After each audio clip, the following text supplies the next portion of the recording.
Deer viewers, Netaji Subhas open university থেকে যারা Yuji এবং পিজি কোর্স করছো তারা প্রত্যেককেই হয়তো ভাবছো এই মুহূর্তে নোটস কিনবো কি কিনবো না। তাদের জন্য আজকের ভিডিওটি খুব গুরুত্বপূর্ণ। আজকের আলোচনার বিষয় নোটস না কিনে শুধুমাত্র নেতাজি সুভাষ ওপেন ইউনিভার্সিটি থেকে দেওয়া এসএলএম বা বুকগুলো, তার সাথে ইউটিউবের সাহায্য এবং গুগল বা এই ধরনের টুলসের সাহায্য নিয়ে কিভাবে ভালো নাম্বার পাওয়া যেতে পারে এবং অবশ্যই অনার্স টিকি রাখা বা পোস্ট গ্রাজুয়েটের ক্ষেত্রে আপ টু 50% মার্কস পাওয়া সম্ভব হবে, সেই বিষয়ে আমরা ডিটেলসে আলোচনা করব। এই বিষয়ে আলোচনা করার আগে যে বিষয়টা বলে রাখা ভালো বা ডিসক্লেমার দিয়ে রাখা ভালো, সেটা হচ্ছে আমরা এই ভিডিওর মাধ্যমে কোনোভাবেই এটা বলছি না যে তোমরা নোটস কিনো না বা কোনো কোচিং সেন্টারের নোট ভালো নয় বা ওই কোচিং সেন্টারের নোট ভালো, তা নয়। আমাদের এই ভিডিওটি দেখার পর যদি তোমাদের মনে হয় যে না তোমরা এর মাধ্যমে পড়াশোনা করে অনার্স টিকিয়ে রাখতে পারবে না বা পিজির ক্ষেত্রে বা ইউজির ক্ষেত্রে ভালো নাম্বার পাবে না, তাহলে তোমরা নোটস কিনতেই পারো। সেক্ষেত্রে তোমরা নিজেরা চয়েস করে নেবে কোথা থেকে নোটস কিনবে। কিন্তু আমি বলবো যে বিষয়টা সেটা হচ্ছে নোটস না কিনে যদি তোমরা শুধুমাত্র প্রতিটি সাবজেক্টের যে এসএলএমগুলো রয়েছে বা বুকগুলো রয়েছে সেগুলো পড়ো, তাহলে 100% আমি নিশ্চিত তোমরা প্রত্যেককেই আপ টু 50% মার্কস পাবেই। মনে রাখতে হবে নেতাজি সুভাষ ওপেন ইউনিভার্সিটি থেকে যে ফিস তোমরা পেমেন্ট করো রিনিউয়ালের জন্য, সেটা কিন্তু বেশিরভাগটাই এই বইয়ের জন্য।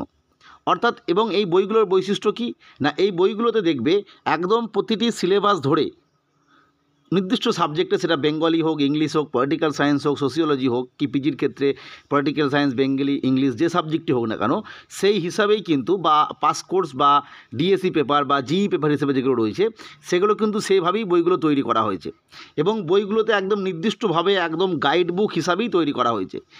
এ একটা বিষয়। 2 নম্বর বিষয় হচ্ছে কোশ্চেন যেগুলো আসে তোমরা লক্ষ্য করে দেখবে ওই কোশ্চেনগুলো সেটা বেঙ্গলির ক্ষেত্রে হতে পারে, ইংলিশের ক্ষেত্রে, পলিটিক্যাল সায়েন্সের কোশ্চেন যাই বলো না কেন, একদম বই থেকেই কোশ্চেন আসে, বইয়ের বাইরে কিন্তু কোনো কোশ্চেন আসে না। যেটা নর্মাল ডিগ্রি কোর্সের ক্ষেত্রে আমরা দেখে থাকি কোনো নির্দিষ্ট কিন্তু সেভাবে বই পাওয়া যায় না, কারণ সেক্ষেত্রে এক একটা সাবজেক্টেরই এক একটা চ্যাপ্টারের জন্য কি এক একটা পার্টের জন্য আলাদা আলাদা বই পাওয়া যায়। সেটা জিওগ্রাফির ক্ষেত্রে আমরা দেখে থাকি, বেঙ্গলির ক্ষেত্রে, ম্যাথমেটিক্সের ক্ষেত্রে। কিন্তু এক্ষেত্রে কী হয়, নির্দিষ্ট যে পেপারটা রয়েছে সিসি পেপার কি ডিএসসি পেপার, সেই পেপারের যে সিলেবাস রয়েছে এনএসইউ দিয়ে দিয়েছে, সেই সিলেবাস ধরেই পরপর দেওয়া আছে এবং ওই বই থেকেই ডিটেলসে প্রশ্ন আসে। ইভেন এমনও দেখা গেছে যেগুলো ব্রড কোশ্চেন বা বড় প্রশ্ন আসে 10 নম্বরের, সেগুলো একদম ওই বইই লেখা আছে এরকম প্রশ্নই দিয়ে দেয়। অর্থাৎ আমার বক্তব্য, যদি কেউ ভালো নাম্বার পেতে চাও সরাসরি নোটসের দিকে না গিয়ে প্রথমেই বইগুলো পড়ো, ভালো করে পড়ো। পড়ে যদি বুঝতে না পারো তখন ওই লিখে, অর্থাৎ যে বিষয়টা তুমি পড়ছো, যে সাবজেক্টটা পড়ছো, যে টপিকটা পড়ছো, সেটাকে ইউটিউবে সার্চ করো। ইউটিউবে দেখবে কেউ না কেউ ওই নিয়ে ভিডিও তৈরি করেছে, যদি তারপরেও না পাও তখন গুগলে সার্চ করো। এইভাবে যদি সার্চ করে থাকো তাহলে দেখবে বিভিন্ন তথ্য পেয়ে যাবে এবং সেগুলো নিয়ে পড়াশোনা করো, তাহলেই দেখবে তোমরা কিন্তু ভালো মার্কস পাবে। অর্থাৎ আমার বক্তব্য এটাই, নোটস যদি কেনো সেখানে নোটসে কিছু হয়তো 10টা কি 20টা বড় কোশ্চেন, কিছু ছোট কোশ্চেন, কিছু 5 নম্বরের কোশ্চেন, এভাবে উত্তর লিখে দেওয়া থাকবে। সেগুলো পড়ে গিয়ে তোমরা বুঝতেও পারবে না যদি বইটা না পড়ে থাকো। এবং 2 নম্বর বিষয় হচ্ছে এই যে প্রশ্নগুলোর বাইরে যদি কোনো প্রশ্ন আসে তাহলে লিখতে পারবে না। কিন্তু যদি বইটা পড়ে থাকো, বইটা খুবই ছোট বই, মানে প্রতিটা পেপার হিসাবে যে বইটা রয়েছে এবং তার সাথে বইয়ের যে সিলেবাসটা রয়েছে সেই অনুযায়ী বইটা লেখা আছে, ফলে বইগুলো খুবই ভালো, খুবই ইম্পর্টেন্ট এবং একদম গাইড বুক, যেটাকে আমরা সহজ ভাষায় যেটা একাডেমিক পড়াশোনার ক্ষেত্রে অর্থাৎ 9, 10 বা 8, 9-এর ক্ষেত্রে যেটা আমরা গাইড বুক বলি, সহায়িকা বই যেগুলো, সেই ধরনের বই। এবং এটাও দেখে থাকবে তোমরা যারা রেগুলার কোর্সে পড়াশোনা করে তারা দেখবে অনেক সময় নেতাজি সুভাষ ওপেন ইউনিভার্সিটির এই বইগুলো ফলো করে শুধুমাত্র নোটসের জন্য।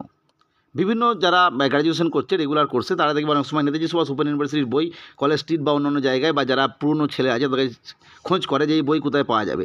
বা অনেক কোচিং সেন্টারে, মানে রেগুলার কোর্সের কথা বলছি, তারা এই ধরনের এই নেতাজি সুভাষ বা ইগনুর যে বইগুলো রয়েছে সেগুলো কিন্তু একদম ডাইরেক্ট জেরক্স করে বা সেখান থেকে উত্তর লিখে দেয়। ফলে এই বইগুলো খুবই গুরুত্বপূর্ণ এবং এই বইগুলোই সবথেকে ভালো হবে তোমাদের নোটস তৈরির ক্ষেত্রে বলো বা পড়াশোনার ক্ষেত্রে বলো। ফলে যারা নিজে পড়াশোনা করতে চাইছো তারা অবশ্যই নোটসের দিকে না গিয়ে শুধুমাত্র বইগুলো পড়ো এবং যেগুলো বুঝতে পারবে না সেগুলো ইউটিউব বা গুগলে সার্চ করো, 50% অ্যান্ড অ্যাবভ মার্কস পাবেই। যাই এই তথ্যটা শেয়ার করলাম। পরবর্তী আপডেট বা তথ্যের জন্য চ্যানেলটিকে সাবস্ক্রাইব করে রেখো। আজকের ভিডিও দেখার জন্য প্রত্যেককে অসংখ্য ধন্যবাদ।